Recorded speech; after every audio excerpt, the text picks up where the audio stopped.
Syria में हयात तहरीर अल शाम यानी HTS के करीब 2 दशकों से काबिज बशर अल असद की सरकार को उखाड़ फेंका है। माना जा रहा है कि रूस और ईरान समर्थित असद सरकार के तख्तापलट से अमेरिका खुश है। पिछले कुछ दिनों तक अमेरिका जिसे आतंकी मान रहा था, उसे अब दोस्त बना लिया है। दरअसल अमेरिका ने सीरिया में HTS के नेता की गिरफ्तारी के लिए $10 मिलियन के इनाम को वापस ले लिया है। बता दें कि साल 2018 में अमेरिका ने अबू मोहम्मद अल जुलानी को आतंकवादी घोषित किया था। दावा किया जा रहा है कि असद सरकार से लड़ने वाले इन विद्रोहियों को तुर्की और अमेरिका ने मदद की है। विद्रोही संगठन के सत्ता संभालने के बाद से ही अमेरिका अहमद अल शरा को मोस्ट वांटेड की लिस्ट से निकालने पर विचार कर रहा था। अमेरिकी सहायक विदेश मंत्री बारबरा लीफ ने इसका ऐलान किया। यह घोषणा ऐसे वक्त पर की गई है जब एक अमेरिकी प्रतिनिधिमंडल ने HTS अधिकारियों से मिलने के लिए सीरिया की राजधानी का दौरा किया। दावा है कि इसमें HTS नेता अहमद अल शरा भी शामिल थे। बताया जाता है कि असद को सत्ता से हटाए जाने के बाद से यह अमेरिका राजनयिकों की सीरिया की पहली यात्रा थी।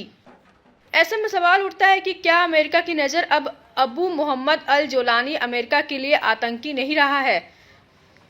बारबरा लीफ ने बैठक के बाद कहा कि हमें उम्मीद है कि यह संगठन अमेरिका के लिए कोई खतरा पैदा नहीं करेगा। इस दौरान लीफ ने जोलानी को एक व्यवहारिक नेता बताया। साथ ही HTS नेताओं के साथ हुई मुलाकात को काफी अच्छा और प्रोडक्टिव बताया। खास बात यह है कि साल 2011 के बाद से दमिश्क में पहला औपचारिक अमेरिकी राजनयिक मिशन है। मालूम हो कि पिछले हफ्ते ही अमेरिका ने कहा था कि वह सीरिया की नई सरकार को मान्यता देने के लिए तैयार है, लेकिन पहले कुछ शर्तें पूरी होनी चाहिए। खास बात है कि अहमद अल शरा के संगठन HTS को अभी भी विदेशी आतंकी संगठन की लिस्ट से निकाला नहीं गया है। लीफ ने यह नहीं बताया है कि संगठन पर लगे प्रतिबंधों में ढील दी जाएगी या नहीं, मगर उन्होंने मीडिया से कहा कि अल शरा ने आतंकवाद को छोड़ने का वादा किया है। यही वजह है कि अमेरिका ने अल शरा पर लगाए गए इनाम को वापस ले लिया है।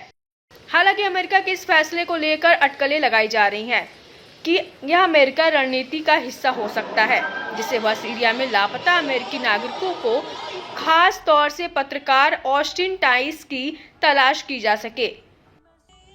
HTS ने यह भी कहा कि वह टाइस का पता लगाने के लिए हर संभव प्रयास करेगा।